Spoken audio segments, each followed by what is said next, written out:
नमस्कार, मेरा नाम है नील। आज का एडिटोरियल एनालिसिस द हिंदू अखबार से hate speech in the time of free speech. Title इस तरह से क्यों लिखा है? क्योंकि एक प्रसिद्ध लेखक थे गैब्रियल गार्सिया मार्केज। लातिन अमेरिकी लेखक थे, स्पेनिश में लिखते थे। उनका उपन्यास था love in the time of cholera. Love in the time of cholera इतना फेमस हो गया उपन्यास कि एक तरीके की मुहावरेदार भाषा बन गई। उसी मुहावरेदार भाषा का इस्तेमाल करके आज के संपादकीय का टाइटल लिया गया है love in the time of cholera, यानी कि दो विपरीत स्थितियां, एक ओर कॉलेरा जैसी गंभीर बीमारी, दूसरी ओर प्रेम जैसी सुंदर अभिव्यक्ति। उसी प्रकार यहाँ पर फ्रीडम ऑफ स्पीच, अभिव्यक्ति की आज़ादी जैसी बड़ी बात, संविधान से जुड़ी बात बनाम नफरती बातें, हिंसा जैसे आपराधिक कृत्य, तो उन दोनों को आमने सामने रखकर देखने की कोशिश की गई है इस संपादकीय में। और बात की गई है कि कैसे अभिव्यक्ति की आज़ादी को बनाए रखने के लिए इस प्रकार की नफ़रत फैलाने वाली, हिंसा फैलाने वाली, नफ़रत का समर्थन करने वाली स्पीच पर कैसे लगाम लगाना ज़रूरी है। इस संपादकीय को लिखा है मनुराज शुनमुगा सुंदरम साहब ने, जो एक वकील है। बात क्या की गई है? बात की गई है कि हाल में कैसे जो हेट स्पीच है उसकी फ्रीक्वेंसी बढ़ी है। वो देश में कई बार ऐसी बातें सुनने को आ रही है। कुछ बातों का उसमें जिक्र भी किया है, उदाहरण भी दिए गए हैं ये बताने के लिए कि ये घटनाएं किस प्रकार से हाल में बढ़ी हैं। फिर बताया गया है कि भारतीय संविधान में, भारतीय कानून में हेट स्पीच को लेकर क्या प्रावधान है और क्या नहीं है। इसके अलावा अलग अलग समय पर कोर्ट्स ने क्या बोला है, उसमें क्या है जो अच्छा है, क्या है जिसमें सुधार की आवश्यकता है। और आखिर में बात की गई है कि अलग अलग संस्थाओं ने, लॉ कमीशन ने या पार्लियामेंट्री स्टैंडिंग कमिटीज़ ने क्या क्या रिकमेंडेशंस अलग अलग समय पर दी है। तो ये है पूरा ब्रॉड आउटलुक। अब हम बिंदुवार चर्चा शुरू करते हैं। तो मनुराज शुनमुगा सुंदरम साहब शुरू करते हैं कि जो हाल ही में हेट स्पीच की घटनाएं बढ़ी हैं, इनको नज़रअंदाज तो नहीं किया जा सकता। हाल में सर्वोच्च न्यायालय ने भी एक पेटिशन को स्वीकार किया है कि वो जो बिल्कुल हालिया घटनाएं हुई हैं हरिद्वार में, जिसमें नफरती भाषण दिए गए 17 दिसंबर और 19 दिसंबर 2021 को, उन पर वह सुनवाई करेगा।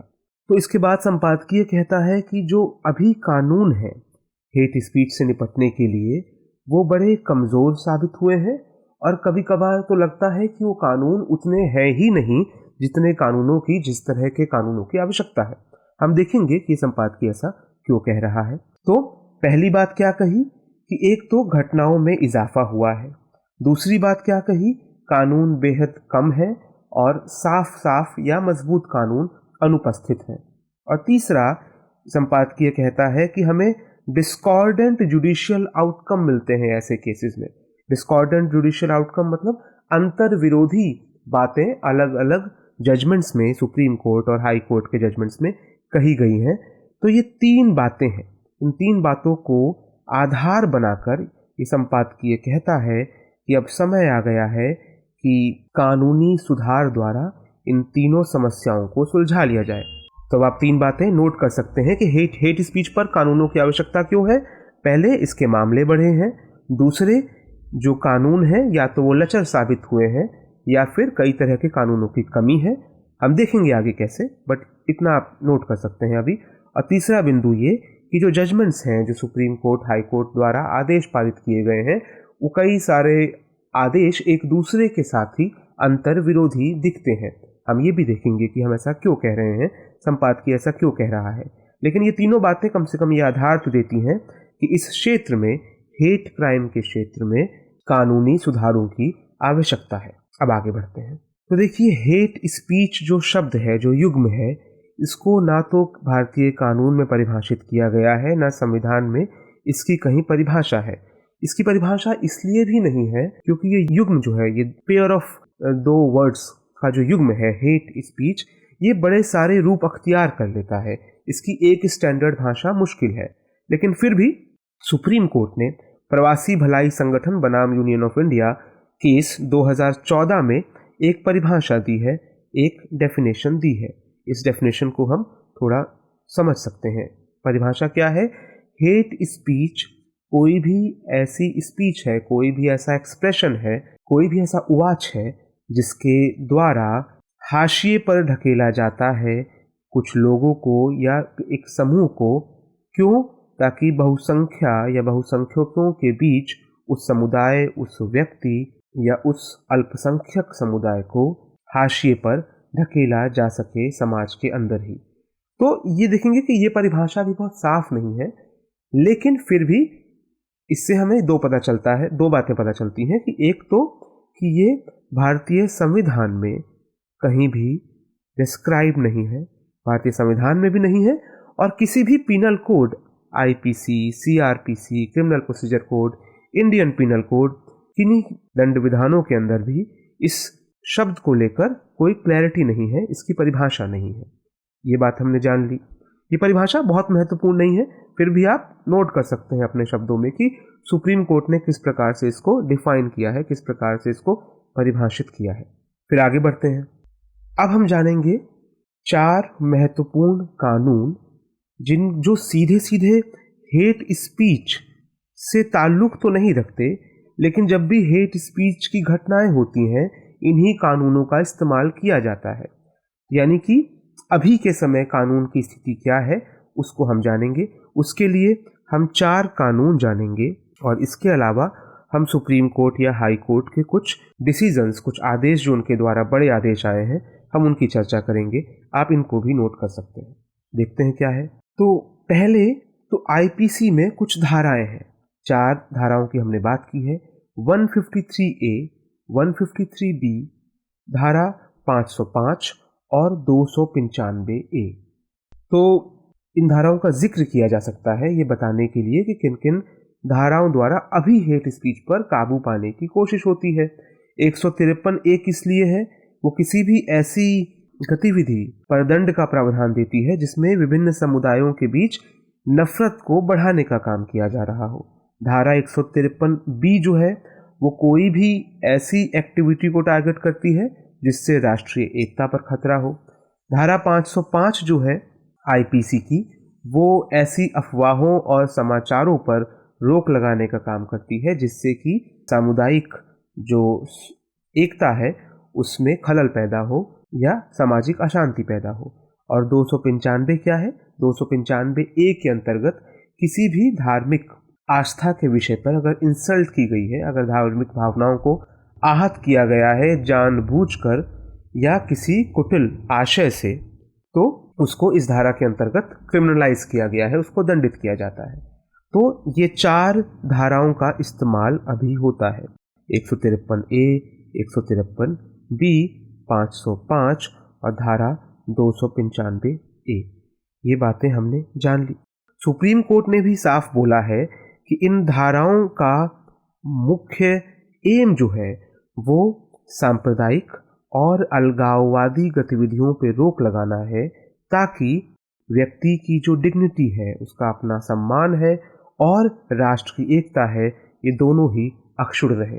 इसको सुनते हुए हमें भारत का प्रियम्बल भी याद आ सकता है जिसमें वादा किया गया है कि मैं यानी भारत के लोग, अंत में क्या वादा किया गया है कई वादों के बाद, कि हम डिग्निटी ऑफ द इंडिविजुअल, व्यक्ति का सम्मान और राष्ट्र की एकता को अक्षुण्ण बनाए रखने के लिए कार्य करेंगे, उसके प्रति प्रतिबद्ध रहेंगे। बहरहाल संपादकीय अब आगे बढ़ता है। हमने 4 पीनल प्रोविजंस जान लिए, हमने 4 धाराएं जान ली जिनका इस्तेमाल किया जाता है अभी के समय में हेट स्पीच की घटनाओं से निपटने के लिए। अब हम जानेंगे कि सुप्रीम कोर्ट ने या दूसरी कोर्ट्स ने इस विषय में क्या कहा है। तो इस संपादकीय में बहुत सारे केसेस का जिक्र है। वो बहुत सारे केसेस बहुत महत्वपूर्ण नहीं हैं। हम एक हाल के महत्वपूर्ण केस पर आते हैं। हाल का महत्वपूर्ण केस क्या है? अमीश देवगन बनाम यूनियन ऑफ इंडिया 2020 केस। तो इस केस का जिक्र हम ऐसे कर सकते हैं कि सुप्रीम कोर्ट ने इसमें एक डॉक्ट्रिन बनाई कि जब भी आपको हेट क्राइम के केस पर बात करनी हो या उस पर दंड देना हो तो हु, व्हाट, वेयर टेस्ट का पालन किया जाए। इसको यही नाम दिया सुप्रीम कोर्ट ने। यानी कि क्या है कि हमेशा देखा जाए कि जिसने इस तरह की बातें की हैं वो कौन है, वो बातें किस संदर्भ में की गई हैं और किस जगह पे की गई हैं। वो कौन है यानी कि अगर वो व्यक्ति एक बेहद आम नागरिक है जिसका समाज में प्रभाव बहुत कम है तो इस घटना को कम सीरियसली लिया जाए, लेकिन अगर वह व्यक्ति किसी जिम्मेदार पद पर है, उदाहरण के तौर पर इस केस में न्यूज़ एंकर है, तो उसकी जिम्मेदारी ज़्यादा बन जाती है। क्या कहा है, किस संदर्भ में कहा है, इसका भी ख्याल रखा जाना चाहिए। और कहाँ कहा है, आपस में दो लोगों ने मिलकर बात की है या किसी आम सभा में बोला है या कई लोगों के सामने बोला है, कई लोगों तक वो बात को पहुंचाया है। तो इस तरह के टेस्ट पर अगर कोई चीज़ खरी उतरती है तो ही उसको हेट स्पीच माना जाए। तो सुप्रीम कोर्ट ने एक ये बात सुझाई है। तो सुप्रीम कोर्ट अब तक दो बातें कह चुका है। सुप्रीम कोर्ट ने क्या कहा है कि जो धाराएं थी 153A, 153B, धारा 505 और धारा 295A, ये धाराएं हेट स्पीच के केसेस में लगाई जानी चाहिए, क्योंकि इन धाराओं का मेन एम है कि वो समाज में सांप्रदायिकता और अलगाववाद दोनों पर लगाम कसे, ताकि व्यक्ति की डिग्निटी और देश की अखंडता अक्षुण्ण रहे। एक बात वो थी। दूसरी, अमीश देवगन बनाम Bharat union of India case में सुप्रीम कोर्ट ने ऑब्जर्व किया। ये सुनवाई के दौरान सुप्रीम कोर्ट ने कहा था, निर्णय के दौरान नहीं। अमीश देवगन साहब ने, जो उनके खिलाफ कई FIR दायर हुई थी इस संदर्भ में कि उन्होंने एक औलिया को, एक सूफी संत को कुछ अपशब्द बोले थे, बाद में माफ़ी मांगते हुए कहा था कि वो भूल कर गए थे, गलती कर गए थे। बहरहाल वो केस हमारे लिए बहुत इंपॉर्टेंट नहीं है। सुप्रीम कोर्ट ने FIR खारिज करने से मना कर दिया इसी टेस्ट के आधार पे कि जो व्यक्ति है उसकी जिम्मेदारी अधिक है। वो जो उसने कहा है उसका एक आशय है, वो आशय स्पष्ट है, और जहाँ कहा है वो बहुत सारे लोगों तक फैलेगा, बहुत सारे लोगों को प्रभावित करेगा। तो इस आधार पे प्राइमा फेसी, यानी अभी तो ये आधार बनता है कि FIR को आगे बढ़ाया जाए, जांच की जाए। तो सुप्रीम कोर्ट का 2020 का एक ऑब्जर्वेशन हम ध्यान रख सकते हैं। अब आगे बढ़ते हैं। अब बात होगी समस्याओं की, क्योंकि हमने कहा था कि देखिए सुधारों की आवश्यकता है। इसके बाद हमने बताया कि यथास्थिति में भी हमारे सामने ये चीज़ें रही हैं। ये 4 धाराएं हैं, सुप्रीम कोर्ट की 2 ऑब्जर्वेशंस हैं, एक उन धाराओं पर और दूसरा अमीश देवगन केस में 2020 में जो सुप्रीम कोर्ट ने बोला है। लेकिन फिर समस्या क्या है, हम क्यों सुधारों की बात कर रहे थे शुरू में ही? इसलिए कर रहे थे कि भले ही सुप्रीम कोर्ट ने कुछ गाइडलाइन दी अमीश देवगन केस में, लेकिन हमने देखा है कि सुप्रीम कोर्ट की उस बात का पालन कभी होता है, कभी नहीं होता है। यानी कि याद कीजिए, हमने कहा था, यह संपादकीय कह रहा था, डिस्कॉर्डेंस है एक। डिस्कॉर्डेंस यानी कि एक अंतर्विरोध रहता है, कोर्ट के अलग अलग निर्णयों में दिखता है इस मसले पर। तो इस अंतर्विरोध से निपटने के लिए साफ शब्दों में कानूनों की आवश्यकता है, और कानून बनाना पार्लियामेंट का काम है। तो खैर देखते हैं कि ये आरोप क्यों लगाया जा रहा है कि एक अंतर्विरोध दिखता है अलग अलग निर्णयों में। तो अब ये केस बहुत महत्वपूर्ण नहीं है, लेकिन आप जिक्र कैसे कर सकते हैं कि मद्रास हाई कोर्ट ने एक केस में एक यूट्यूबर पर हेट स्पीच की धाराओं या हेट स्पीच पर कार्रवाई करने से मना कर दिया, ये कहते हुए कि वो बहुत महत्वपूर्ण व्यक्ति नहीं है। जबकि वहीं एक प्रचारक पर, धार्मिक प्रचारक पर, ये कहते हुए केस को आगे बढ़ाया गया कि जो सुप्रीम कोर्ट की गाइडलाइन है हु व्हाट वेयर, उसके दायरे में वो आ रहे हैं, क्योंकि वो इम्पोर्टेंट व्यक्ति हैं। तो कई जगहों पर ये धारा बिल्कुल सही तरीके से सुप्रीम कोर्ट की बात को माना जा रहा है, कई जगह पर नहीं माना जा रहा है। अब उसमें भी पॉइंट ये है कि जिस यूट्यूबर के 4 लाख फॉलोवर हैं और वो कोई नफरती बातें फैला रहा है, तो क्या उसको इन्फ्लुएंस का व्यक्ति माना जाए कि नहीं? यानी हु व्हाट वेयर के टेस्ट में जो हु वाला टेस्ट था, वो उसमें इन्फ्लुएंशियल व्यक्ति माना जाए कि नहीं? मद्रास हाई कोर्ट ने नहीं माना। संपादकीय कहता है क्यों नहीं माना? 4 लाख लोगों तक बात पहुंचा रहा था। वेयर वाला जो टेस्ट है उसके मुकाबले भी देखा जाए तो लाखों लोगों तक वो बात पहुंचा रहा था। तो यानी कि कई गतिरोध, अंतर्विरोध हमें दिखते हैं कोर्ट्स के दूसरे निर्णयों में। तो ऐसे में ये संपादकीय कहता है हमें लीगल स्टैंडर्ड्स, हमें कानूनी स्टैंडर्ड्स बनाने की आवश्यकता है, और ख़ास तौर पर ऐसे मसलों में जहां पर हेट स्पीच डिजिटल माध्यम से, इंटरनेट के माध्यम से, वीडियोस के माध्यम से फैलाई जा रही है। आगे बढ़ते हैं।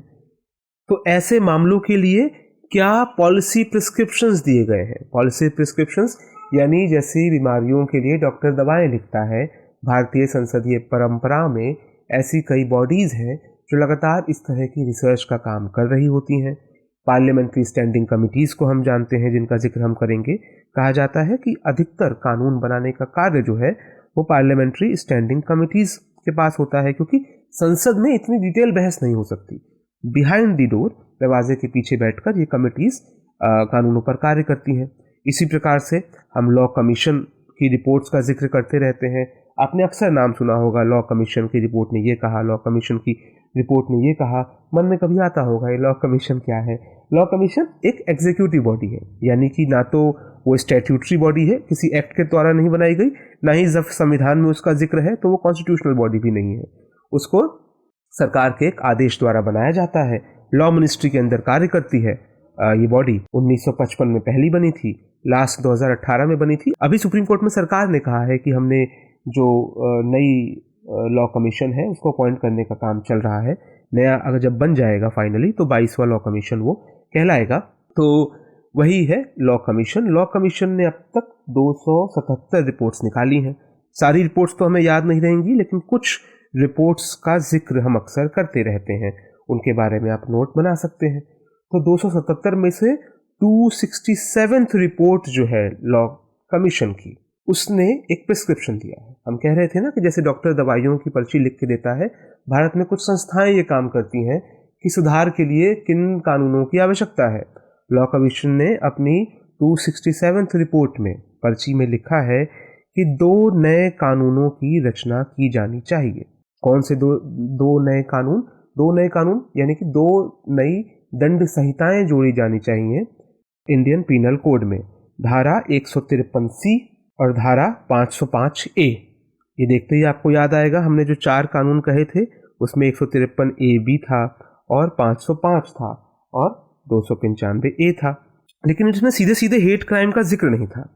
लॉ कमीशन ने क्या बोला है अपनी 267th रिपोर्ट में कि ये नई धाराएं जोड़ी जाएं 153C और 505A, जिसमें कि स्पष्ट रूप से हेट क्राइम से जुड़े जो तत्व हैं उनको आपराधिक कृत्य घोषित किया जाए। यानी साफ साफ बोला जाए, लॉ कमीशन ने कहा कि साफ साफ बोला जाए कि अगर कोई भी व्यक्ति ऐसे शब्द इस्तेमाल करता है जिनसे डर पैदा हो, भय का माहौल पैदा हो, और उसमें लक्ष्य ये दिखता है कि उन शब्दों द्वारा किसी के धर्म, जाति, संप्रदाय, लैंगिक आइडेंटिटी, इन आधारों पर उसके खिलाफ नफरत पैदा की जा रही है, तो उसको दंडित किया जाए। यानी हेट क्राइम को साफ परिभाषित करने की कोशिश की गई है। ऐसे ही लॉ कमीशन ने 505A सेक्शन ऐड करने को कहा है आईपीसी में, और कहा है कि उसमें भय फैलाने वाले, अलार्म फैलाने वाले या हिंसा को बढ़ावा देने वाले वक्तव्यों को, एक्सप्रेशंस को प्रतिबंधित किया जाए, पीनलाइज किया जाए, उनको दंड योग्य बनाया जाए। तो इस प्रकार से ये लॉ कमीशन की रिपोर्ट थी। तो हमने एक चीज़ क्या जानी, एक प्रिस्क्रिप्शन रहा है 267th रिपोर्ट, ठीक है, लॉ कमीशन की। इसके अलावा पार्लियामेंट्री स्टैंडिंग कमेटी ने भी एक रिपोर्ट दी थी 2015 में। क्या रिपोर्ट दी थी कि, और ये बहुत महत्वपूर्ण बात है, कि आईटी एक्ट में, हम जानते हैं आईटी एक्ट 2000 करके कानून है भारत में, आईटी एक्ट 2000 रूल्स, उनमें कई बार अमेंडमेंट भी हुआ है सुधार के लिए, क्योंकि 2000 में वो रूल्स बने थे। याद कीजिए 2000 जब साल था, शताब्दी करवट ले रही थी, तब आज के जो डिजिटल माध्यम है प्रमुख, सोशल मीडिया हुआ, इंटरनेट का इतना आम हो जाना हुआ, मोबाइल्स का इतना आम हो जाना हुआ, वो 2000 में नहीं था। तो ऐसे में ये कमेटी की रिपोर्ट क्या थी 2015 में, कि जो ऑनलाइन हेट स्पीच है उसको प्रतिबंधित करने के लिए आईटी एक्ट 2000, आईटी एक्ट में फिर से सुधार किए जाएं, बदलाव किए जाएं, ताकि कोर्ट्स भी आसानी से फिर अपने निर्णय ले सकेंगी अगर हम किसी चीज़ को कानूनी रूप से अवैध घोषित कर सकेंगे। तो हमने कहा कि दूसरी बात बहुत महत्वपूर्ण है, पार्लियामेंट्री स्टैंडिंग कमेटी की रिपोर्ट बहुत महत्वपूर्ण है, क्योंकि अभी के जो कानून हैं वो इंटरनेट पूर्व युग के हैं, क्योंकि इंटरनेट आने के बाद दुनिया बहुत तेज़ी से बदली है और उस दुनिया में नफरत फैलाने के तरीके भी बहुत तेज़ी से बदल गए हैं। तो हमने 2 प्रिस्क्रिप्शंस की बात की। अब हम देखते हैं कि दुनिया के बेस्ट हॉस्पिटल क्या दावा कर रहे हैं। बेस्ट हॉस्पिटल यानी दुनिया के जो दूसरे शीर्ष देश हैं वो क्या कानूनी प्रावधान ला रहे हैं नफरत पर रोकथाम के लिए। तो इसका हम जिक्र करेंगे। एक ऑस्ट्रेलियाई कानून पारित हुआ 2019 में। आंसर में बहुत संभव है कि आप इस कानून का तब तक नाम भूल जाए, लेकिन आपको याद क्या रखना है कि ऑस्ट्रेलिया ने 2019 में कानून पारित किया ऑनलाइन हेट क्राइम पर रोक लगाने के लिए, इंटरनेट आधारित हेट स्पीचेस पर रोक लगाने के लिए। उस कानून के अंतर्गत क्या किया गया है कि जो सर्विस प्रोवाइडर है, जो प्रदाता है, सर्विस प्रदाता कंपनी है, उसी पर यह जिम्मेदारी डाली गई है कि जो स्पष्ट रूप से, और कानून में स्पष्ट किया गया है कि जो वायलेंट मटेरियल है, जो हिंसा फैलाने वाली चीज जिसको कहा जा रहा है, वो क्या क्या हो सकता है। तो अगर ऐसी कोई भी हिंसक पोस्ट, हिंसक चीज उन ऑनलाइन कंपनियों की निगाह में आती है या ये सूचना उन तक पहुंचा दी जाती है, तो अभी उनकी जिम्मेदारी है कि वो चीज, वो कंटेंट पूरे इंटरनेट से ऑस्ट्रेलिया में गायब हो जाए, ऑस्ट्रेलिया के लोगों तक वो ना पहुंचे। तो ये वहां पर कानून पारित किया गया है। कब? बिल्कुल हाल में, 2019 में। उसके बाद इस संपादकीय कहता है कि अभी के समय में जिस तरह के कानून हरकत में आता है ऐसी हेट स्पीचेस के बाद, उसमें वैक अ मोल इफेक्ट है। वैक अ मोल इफेक्ट क्या? जैसे वो खेल नहीं होता जिसमें एक बोर्ड होता है, एक बड़े बोर्ड पर कई सारे घेरे बने होते हैं, कभी यहाँ से खरगोश निकलता है, कभी यहाँ से निकलता है, कभी यहाँ से, और हमें हथौड़ा मारकर उस गेम में खरगोश को निकलने से रोकना होता है। इसी को कहते हैं वैक अ मोल इफेक्ट। तो बेसिकली क्या कहना चाह रहा है इस उपमा के थ्रू संपादकीय कि अभी कानून क्या करता है कि बड़े ही पीसमील अप्रोच में, सतही तरीके से हम इस समस्या को, जहां समस्या उठी वहां जाकर इसको दबाने की कोशिश करते हैं। पहले से कोई डेटरेंट, पहले से रोकथाम का कोई तरीका हमारे पास नहीं है इस हेट क्राइम से या सामाजिक गतिरोध को बढ़ाने वाली घटनाओं से निपटने के लिए। तो ऐसे में दुनिया भर में जो बेस्ट प्रैक्टिसेस आ रही हैं उनसे सीख लेकर, और हमारे पास जो अपनी लॉ कमीशन की रिपोर्ट है, पार्लियामेंट्री स्टैंडिंग कमेटी की जो रिकमेंडेशन है, इनका इस्तेमाल करके हमें ऐसे कानून बनाने चाहिए, प्रॉपर कानून बनाने चाहिए, ताकि हम हेट स्पीच पर रोकथाम लगा सकें। खास तौर पे ऐसी हेट स्पीच पर जो ऑनलाइन और सोशल मीडिया के माध्यम से फैल रही हैं। और ऐसी हेट स्पीच पर लगाम लगाने के लिए हमें कानून की आवश्यकता है, हमें अपने आईटी एक्ट में सुधार की आवश्यकता है। और ये अगर हम कर पाएंगे तो ही हम कह पाएंगे कि हम जो फ्रीडम ऑफ स्पीच है, अभिव्यक्ति की आज़ादी है, उसको अक्षुण्ण रख पा रहे हैं। क्योंकि ये पहचानना बहुत ज़रूरी है कि जो हेट स्पीच है वो बोलने की आज़ादी नहीं है। वो बोलने की आज़ादी तो हमें संविधान का आर्टिकल 9 बहुत स्पष्ट रूप से देता है, 19(1), लेकिन साथ ही 19(2) में वो रीजनेबल रेस्ट्रिक्शंस भी जुड़े हैं, वो प्रतिबंध भी है कि जहाँ पर ये बोलने की आज़ादी लागू नहीं हो सकती। आप कंटेम्प्ट ऑफ कोर्ट नहीं कर सकते, आप डिफेमेशन नहीं कर सकते, आप किसी का चरित्र हनन नहीं कर सकते। इन सब पर रोक है संवैधानिक। उसी प्रकार के संवैधानिक और कानूनी रोक की आवश्यकता हेट स्पीच पर भी है। इस बात के साथ, इस तर्क के साथ ये संपादकीय समाप्त होता है। कई लोग पूछते हैं कि संपादकीय को आप कैसे पढ़ सकते हैं। तो जो टाइटल दिया हुआ है डिस्क्रिप्शन में, वो टाइटल अगर आप गूगल करें तो आज के दिन में अखबार में जो ये लेख आया था उसको आप खुद भी पढ़ सकते हैं। इसके अलावा आपकी और कोई क्वेरी हो और कोई सवाल हो, आप कमेंट सेक्शन में पूछ सकते हैं। मिलते हैं कल नए एडिटोरियल के साथ, नए एपिसोड में। तब तक के लिए नमस्कार।